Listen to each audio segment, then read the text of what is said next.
Bonjour les gars, comme vous voyez je suis de retour à New York, dans la ville rêvée de la plupart des gens. Bon, je suis arrivée ce matin, donc ça fait juste quelques heures que je suis là. Après avoir laissé quelques problèmes au Cameroun, comme certains d'entre nous savent, entre le terrain, les challenges dans certains pays et certaines autres réalités, je suis à New York. Pourtant, je ne suis pas la personne la plus heureuse où je suis.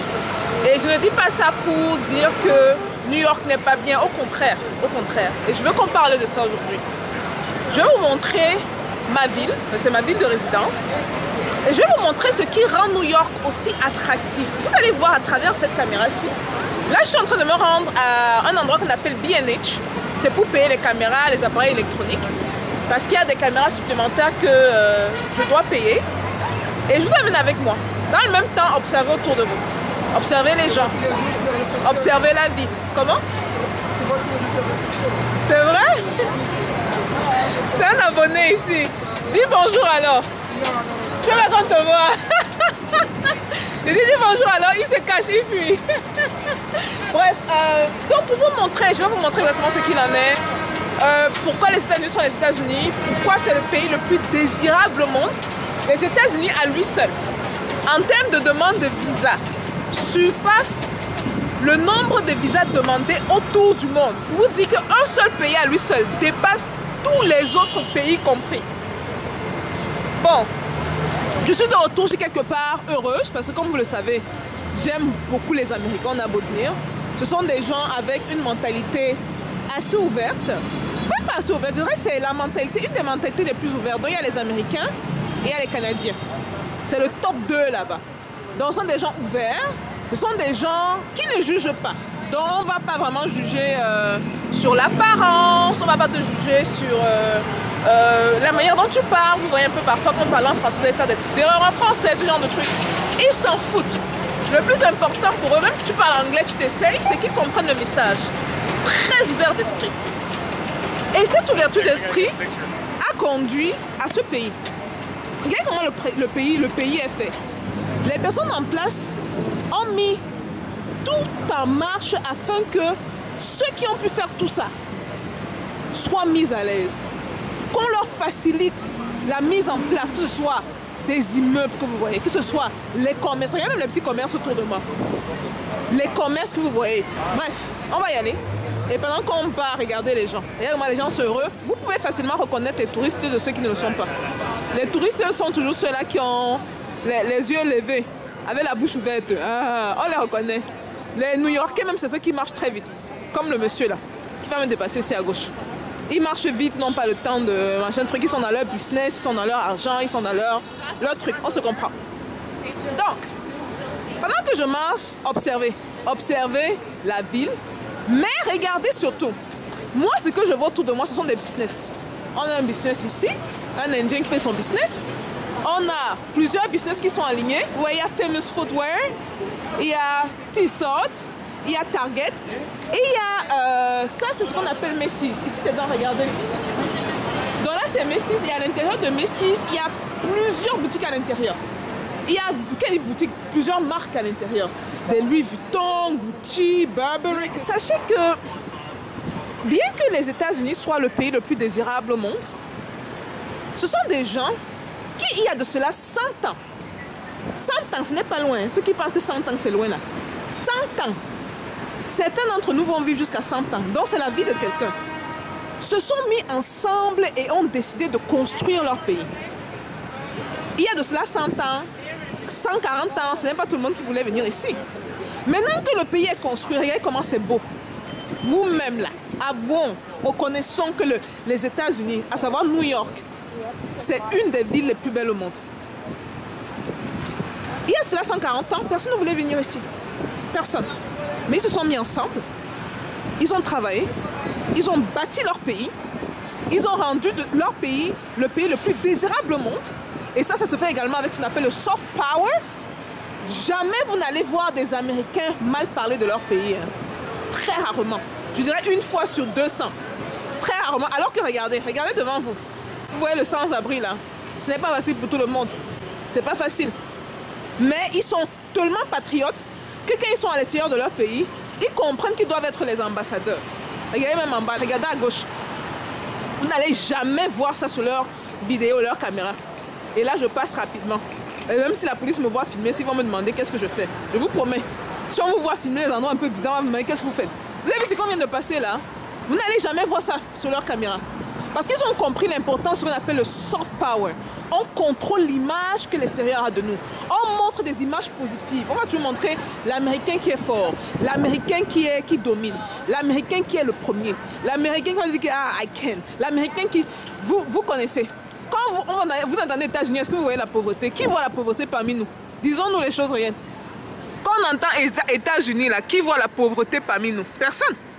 Personne. Mais ils sont restés et ils ont eu une vision solide. Et sous cette vision-là, tout le monde s'est mis à travailler. Tout le monde s'est mis à travailler avec cette vision. On sera le pays le plus puissant, on sera le pays le plus fort au monde. Ce qu'ils sont présentement, sur le plan économique et militaire. Parce que n'oublions pas que économiquement la Chine est devant, mais militairement, les États-Unis restent number one. Maintenant, quel est le message pour nous? C'est très simple. Si nous tous on part, et ça je le dis parce que je sais que je vais rentrer, vous ne savez pas quand je vais rentrer. Hein. Ce n'est pas mon intention de dire quand je vais rentrer là. Mais en fait ce que je veux dire c'est quoi? C'est que si tout le monde veut à tout prix quitter l'Afrique, qui va développer l'Afrique? Vous voyez que de plus en plus les membres de la diaspora rentrent. Pendant que de plus en plus les membres de la diaspora rentrent parce qu'ils connaissent la réalité ici, ceux qui sont là-bas veulent venir ici. Et quand vous venez ici, vous avez vu l'abonné de la chaîne là, il a fui, j'ai tourné la caméra, il dit mais tu fuis pourquoi? Il a fui la caméra. Il dit parlons de business, je te vois tous les jours sur YouTube. Tu fuis pourquoi? Ah mon gars, tu es venu te chercher, il faut montrer ton visage. Et quand c'est chaud, il faut dire que c'est chaud. C'est pas facile hein les gars. États-Unis, c'est pas facile. Chacun est venu se chercher. Donc il faut qu'on comprenne ça. Ceux qui veulent à tout prix partir, vous partir parce qu'ils se disent que l'Eldorado c'est ici, c'est pas le cas les gars. Les gars, ils ont déjà tout bâti, ils ont fait leur pays. Laissez-moi accélérer. Je suis quand même new-yorkaise avant tout. Ils ont bâti leur pays, ils ont tout fait. Donc c'est important pour nous de comprendre que si personne ne veut développer nos pays, ça va rester comme c'est. Ou ça va être développé au ralenti, comme c'est le cas pour plusieurs pays africains. Mais sachant qu'on a là, laissez-moi tourner ça, sachant qu'on a les jeunes, c'est-à-dire on a les bras pour travailler, on a la matière grise, on a l'argent, surtout à travers la diaspora. Si je vous dis en termes de milliards de dollars, combien la diaspora rapatrie chaque an, vous allez vous évanouir. Donc on a l'argent pour développer nos pays, on a la matière grise, on a les ressources humaines. Ce que les pays ici en Occident sont en train de chercher. Les ressources humaines sont rares, les gars. Mais en Afrique, on dit que plus de 50% de la population a moins de 25 ans. On les a. On a tout ça. Qu'est-ce qui nous manque? La volonté. Est-ce qu'on a vraiment cette volonté-là? Mais surtout, l'amour pour nous-mêmes. L'amour de nos pays. Et le fait qu'on soit capable de voir ce qu'on peut faire. Le fait qu'on voit les possibilités où on le voit. En fait, il faut qu'on en arrive au point, laissez-moi m'arrêter ici là. Il faut qu'on en arrive au point où on puisse voir les possibilités où les gens ne voient rien. Vous voyez un terrain nu. Vous dites que non. Ici là, dans 5 ans, je vois ma rizière. Dans 10 ans, je vois mon champ de maïs. Dans 2 ans, je vois mon immeuble luxueux où je vais construire des appartements luxueux, les gens vont venir louer. Il faut qu'on soit capable de créer cette vision-là. C'est super important. Maintenant, comme d'habitude, je ne dis pas à ceux qui veulent sortir de ne pas sortir. Venez voir les réalités, mais soyons honnêtes de reconnaître que l'Occident, là, ça a les cailloux. Il ne faut pas qu'on mette notre vêtement de la diaspora, oh, on vient de la diaspora, tout est parfait, tout est bon. Non. Ceux qui prennent les photos là, devant les Ferrari, les grandes voitures, avec les jolies filles qu'ils ont trouvées en route. Hein. Non, il faut qu'on soit franc. Quand c'est chaud, c'est chaud. Mouillé, c'est mouillé. Quand ça ne va pas, ça ne va pas. Mais il faut aussi qu'on ait la franchise de dire, gars, c'était quand même chaud au pays. Hein. Et comme c'est chaud partout, hein, c'était quand même chaud au pays. Mais reconnaissons qu'au pays, il y a certaines facilités. Reconnaissons qu'au pays, il y a tellement d'opportunités que les chances de m'enrichir sont plus élevées au pays qu'ici. Vous Voilà les gars, je vais finir cette vidéo-ci. Mais je voulais vous montrer ça. Parce que je sais que la plupart de mes potes qui sont arrivés ici, qui ne sont pas américains, qui ne vivent pas ici, chaque fois qu'ils viennent, c'est toujours la bouche ouverte. C'est les waouh. Et c'est vrai. Je me reconnais, la toute première fois que je suis venue aux États-Unis, c'était en 2007. J'étais allée à LA, Los Angeles. Après, je suis venue à New York. J'ai eu la même réaction. Je disais que, mais comment est-ce qu'il y a des êtres humains qui font des choses grandioses comme ça? C'est quasi impossible. Maintenant, très important, en bémol, comme d'habitude, je ne nous demande pas de faire un copier-coller aveugle. Ok? On s'adapte à nos réalités. On garde la conception Ubuntu. On fait les choses dans l'équilibre de la nature. Ça, c'est super, super, super important. Anyhow, les gars, je vous dis à la prochaine vidéo. Je suis de retour dans ma petite ville, New York. Je vous vois à la prochaine vidéo. Là, on va vraiment parler de business. Mais je voulais que vous voyez. Mais je voulais que vous compreniez comment eux, ils ont fait pour arriver au point où ils sont. Et nous, au lieu de fuir, on devrait concentrer également nos efforts là-bas. Je ne dis pas qu'il ne faut pas faire l'argent ici.